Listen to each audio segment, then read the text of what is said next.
This is Premium Times Half Hour every Thursday at 11 a.m. This week, Nigeria got a new sheriff, President Bola Tinubu, who is the 16th president to attain this position.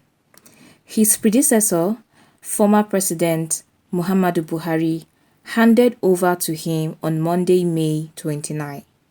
Tinubu's first speech left many Nigerians with mixed feelings, particularly on the issue of the removal of subsidy on fuel, which caused a disruption in the lives of many citizens due to hoarding of fuel and a hike in its price.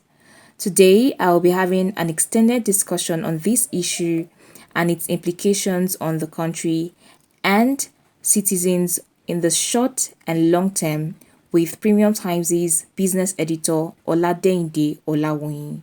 I'm Titilope Fadare and welcome to Premium Times Half Hour. On this podcast show, we discuss important issues and matters of national importance. Premium Times is Nigeria's leading investigative and accountability platform, and we bring this show to you weekly as part of our mandate of providing the information you need to make informed decisions. The show spotlights exclusive reports produced by Premium Times' reporters, from in-depth investigations and unique analyses to human angle stories. Before I delve into today's discussion, I'll share some important stories we published during the week. First is an editorial titled "The Buhari Years, Another Era of Dashed Expectations." The editorial noted that the outgone President Muhammadu Buhari lacked respect for the rule of law, had many blunders in statecraft, and detailed the many killings that upsurged during his tenure and a host of woes under him. Another interesting report we published during this week was an analysis into Buhari's scorecard in the economy sector, of which it was stated that his 8 years fiscal monetary performance left much to be desired. The report further informed that since his administration in 2015, the Nigerian government under Buhari missed its revenue targets amid high interest rates and runaway inflation.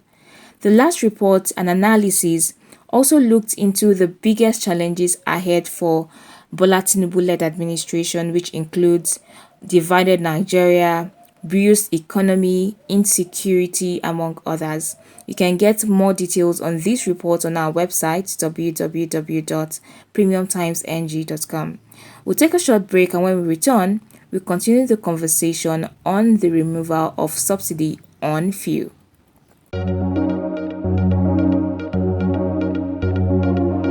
This is Premium Times Half Hour every Thursday at 11 a.m.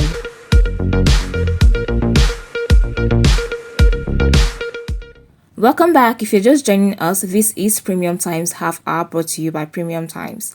I am with Oladeinde Olawoyin, Premium Times' business editor, who will be throwing more light on the removal of subsidy on fuel. So yesterday, the president said that, the first subsidy is gone. So it's important that we understand the implications of this particular declaration.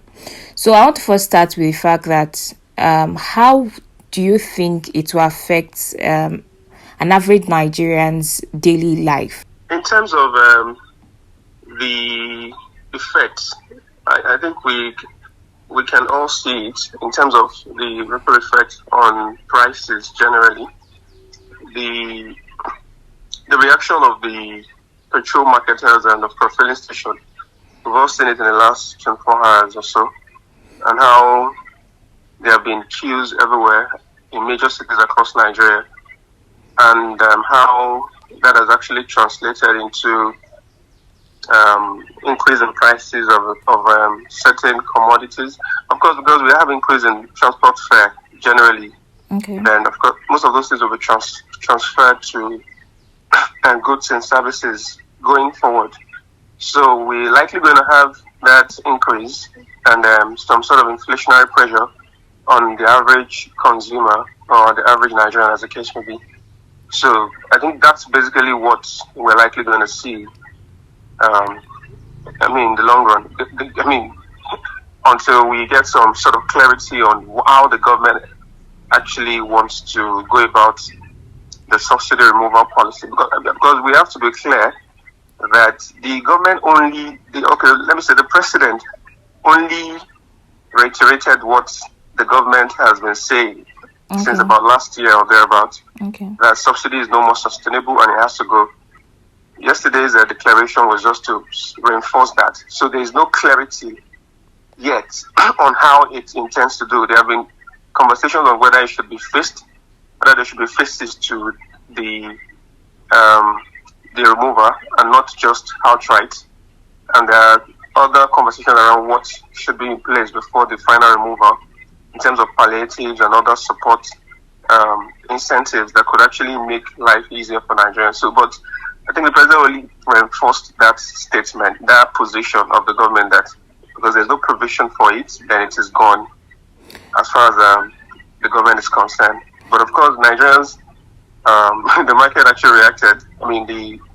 The petroleum marketers reacted to that, and some of them actually were ordering some of their products that they got earlier before the pronouncements. And so we're likely going to see that inflationary pressure on Nigerians generally. Okay, I want to touch a bit on what you mentioned, which is the fact that certain preparations have to be at least done for them to have made such declaration. What preparations would you suggest should be in place before the subsidy is eventually removed? Okay, well, I think the first of all, the major issue with subsidy is trust, and that's one issue that is missing in the subsidy arrangement in Nigeria. And if you remember in 2012, when there was a major protest, when the former president Goodluck Jonathan actually announced removal, that was in January 2012, and most of the major concern that people had, even those that understood the position at the time, of course, many people didn't understand what subsidy was about, and people didn't actually understand the issues of whether it was sustainable or not at the time.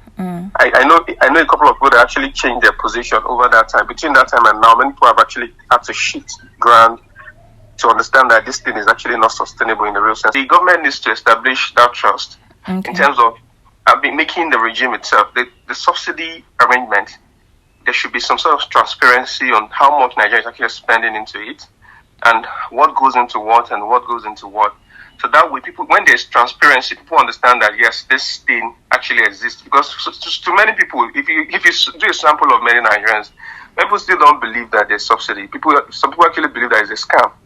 And we've had situations where even leading politicians have said that it's a scam.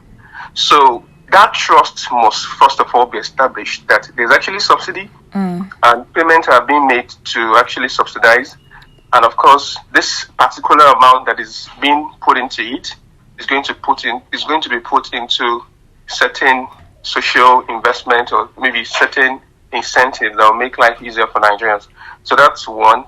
Then two, there should be measures to rein in inflation. As we speak now, inflation is about 22%, with about 22.2 or so thereabout. Food inflation is even higher. And if you look at the inflation basket, food inflation is a major driver of inflation in Nigeria. And if you look at food inflation, well, it's majorly a supply chain disruption that is majorly driving it. And fuel is a major factor in that as well, apart from infrastructure and storage facilities. So if you are going to remove subsidy, which is going to shoot up the prices of goods and services, of course, with food being a key driver of inflation, then there should be some sort of incentive to address inflation so that Nigerians will not feel the brunt too much. Then there should be some sort of social that is true anyway. Then another point is there should be some sort of social intervention in terms of transport that could actually make life easier for Nigerians moving around. This morning I heard that many people actually had to cough out as much as 100% of what more than 100% or thereabout of what they ordinarily cough transport themselves to work. All of this all of these concerns have to be addressed before. That's the only way people believe that government actually has our interest at heart, and they will, because if you want to remove subsidy, it has to get that support from Nigerians. You need that support. People have to believe in you that you're doing this in their interest, and those things actually we can't really see those things yet in concrete terms.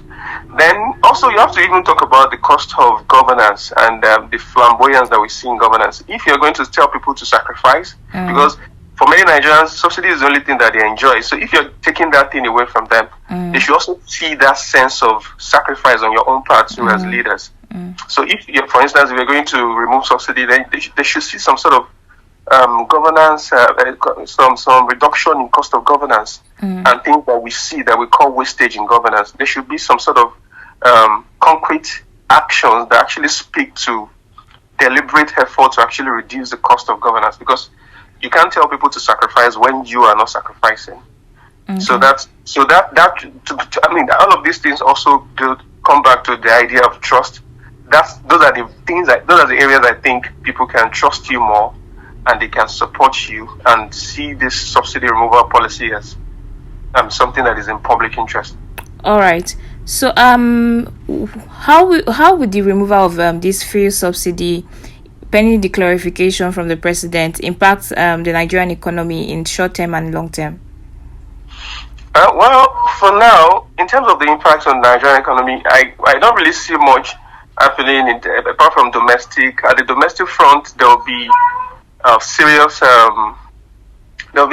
issues with regards to production and productivity. Because when people find it difficult to actually, because Nigeria relies essentially on self-generated power mostly, and if most people don't actually have access to steady supply of power, and so they often rely on fuel to actually power their own generating sets and stuff like that. So most artisans, most people in the informal economy who rely on that would have to make do with whatever it is they can do now. And now, if you don't have access to petrol, because if you go to the filling stations, in most part of Nigeria, most cities, major cities in Lagos, Abuja, and some other parts of the country, you could barely even get fuel easily. So if you're in a barber shop, for instance, that you rely on petrol to fuel your generator and to service your client, you'll likely not have, you'll not be able to service your client today. So that means that there will be less productivity. And of course, we'll see the results when it comes to the productive aspect of the economy. So, and that might have effect on the economy as well, as it were. So that's possibly one. Then an economy where you have massive unemployment that is about 33%, as at the last time we had the numbers. You can imagine if many people that rely on petrol to be at work. For instance, if factories cannot, some small setup or startups that are relying on petrol to provide services or to produce, if they can't get petrol in the meantime, in the short term, some of them may have to shut down and probably lay people off. The people ask people to go home. So that would actually affect unemployment too in some way, maybe at least in the short term anyway. And you can look at that ripple effect too on the standard of living as well. So that is actually going to affect how people live. And of course, you can now look at how that could impact the general economy. Nigeria's economy is largely informal sector driven. About 75% or so of Nigerian economy is an informal sector, and most of these guys actually provide their own power. Nigeria barely produces what is even enough to power our industries and all of that. So if those things that are actually, those startups, those businesses in the informal economy that actually rely on petrol can't access it, or maybe they are getting it at a very higher price, then you see the ripple effect too on their production. And of course, consumers that are barely getting by with the minimum wage will have to pay more. So you can see that could affect the standard of living of the people. So in cases where you have to spend, let's say, 2,000 naira to survive before, you might have to spend like 5,000 naira, or 4,000 naira or thereabouts. So that could actually affect you as a person as well, and of course, it affects the economy. Yeah. All right. On a final note, the removal of this fuel subsidy, how do you think it will impact the country's energy sector, including the development of like alternative energy sources and initiatives? Well, if the removal, if you look at it in a much more holistic way, is actually good if the right steps are taken in terms of because the removal itself is not going to change things ordinarily if we don't follow up with the right step. Yeah. And if you look at the PIA, one of those, the removal of subsidy is one of the major concerns that were addressed in the PIA, and that's why if you look at the budget for this year, the budget didn't cover for beyond June. By June, there's no more arrangement for subsidy. So the expectation is that if subsidy is removed, then some sort of competition will be created in the sector that could drive competition, and of course that could drive prices. If it could actually affect prices in the long run, because for now, we have a sort of monopoly when it comes to importation of fuel in Nigeria. Not necessarily the competition is not as you expect in an actually deregulated sector. Okay. So, but if subsidy goes and people have to import and probably sell using the market price, over time, there's possibility that the market will regulate the price. Okay. And it could actually go down. But that's much more like a long-term thing. Okay. But in the short term, if you remove subsidy and you don't put in regulations in place to address issues that could actually stabilize the market, then we don't really have much to gain from it. But yes, subsidy must go. That's more like a given. But then how? The how is as important as the actual fact that it is going. So how it's going and what we do next will determine how much of impact and changes we'll see in the sector going forward. All right. Thank you, Oladeinde, for your succinct contribution and input to this topic. Yeah, thank you very much. This is where I round off today's episode. I hope you had a fantastic time with us. Please make it a date with us on Premium Science Alpha on Premium Science Podcast every Thursday. Again, this show is brought to you by Premium Times, a leading multimedia news platform which serves you every minute stories that can help you make informed decisions and hold public officials, individuals, and organizations accountable. And we have cartoons, videos, podcasts, and other interesting content for your delight. For timely updates on politics, entertainment, sports, and business, visit our website www.premiumtimesng.com and follow us on all our social media platforms. We'll be here again, same time, same day next week. From myself and Oladeinde, do have a great weekend. News beyond the surface. Investigations that uncover deep secrets. Analysis with thought-provoking perspectives. Reports that focus on human interest. Premium Times, a leading digital news platform, brings you these and more every hour through videos, written and podcast reports. Visit our website on www.premiumtimesng.com and follow us on all social media platforms for timely updates on politics, entertainment, sport and business. Don't miss out.